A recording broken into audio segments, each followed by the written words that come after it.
मोठी बातमी येते। नवनियुक्त आमदार प्रशांत किशोर हे देवगिरी निवासस्थानी दाखल झालेले आहेत।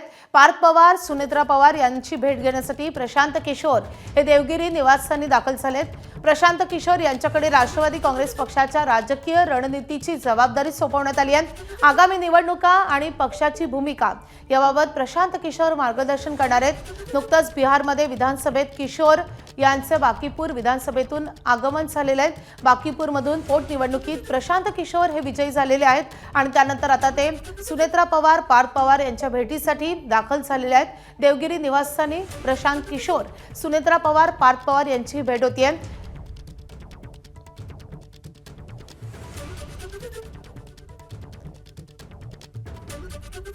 भाजपचे नितीन नवीन यांनी राज्यसभेवर गेल्यानंतर या पदाचा राजीनामा दिल्याने या जागेवर पोटनिवडणूक झाली होती। बिहारमधल्या बाकीपूरमधून प्रशांत किशोर हे निवडून आलेले आहेत आणि आता प्रशांत किशोर सुनेत्रा पवारांच्या भेटीसाठी देवगिरी निवासस्थानी दाखल झालेत।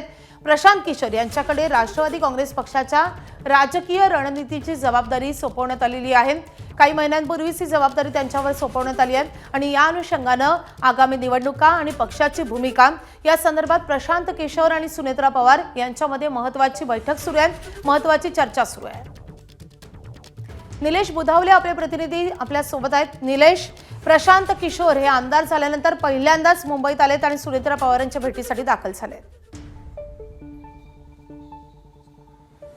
राष्ट्रवादी काँग्रेस पक्षांची आगामी काळातली रणनीती आणि आगामी निवडणुका या अनुषंगाने प्रशांत किशोर जून महिन्यापासूनच राष्ट्रवादी काँग्रेस पक्षाशी संबंधित आहेत। संपूर्णपणे जबाबदारी आता त्यांच्याकडे सोपवण्यात आलेली आहे। त्यांच्या मार्गदर्शनात राष्ट्रवादी काँग्रेस पक्षाचा जो वर्धापन दिनाचा कार्यक्रम आहे तो देखील पार पडला होता आणि आता आगामी काळातली रणनीती ठरवण्यासाठी प्रशांत किशोरांच्या बैठका ज्या आहेत ते सुरू झाल्याचं पाहायला मिळतंय आणि त्याच अनुषंगाने प्रशांत किशोर आज देवगिरी निवासस्थानी अगदी काही मिनिटांपूर्वी दाखल झालेले आहेत। आज दिवसभरात त्यांच्या या ठिकाणी बैठका देखील पार पडणार आहेत। या बैठकीसाठी सुनेत्रा पवार उपस्थित असतील, यासोबतच खासदार पार्थ पवार देखील या बैठकीला असणार आहेत। या बैठकांच्या निमित्तानं आगामी काळातली राष्ट्रवादी काँग्रेस पक्षाची ध्येय धोरणे कशी असतील, कशा पद्धतीनं पक्ष काम करेल आणि आगामी जिल्हा परिषदेच्या निवडणुकांमध्ये कशा पद्धतीनं आपण काम केलं पाहिजे याचं मार्गदर्शन देखील या निमित्तानं होणार आहे।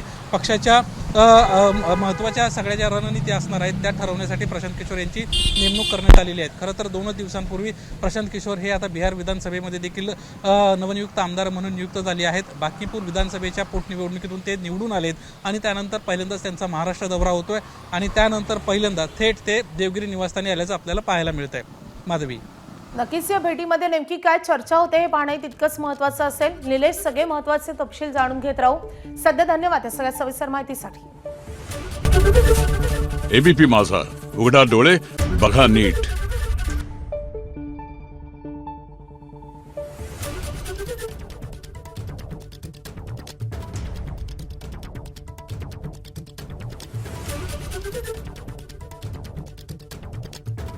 Thank you.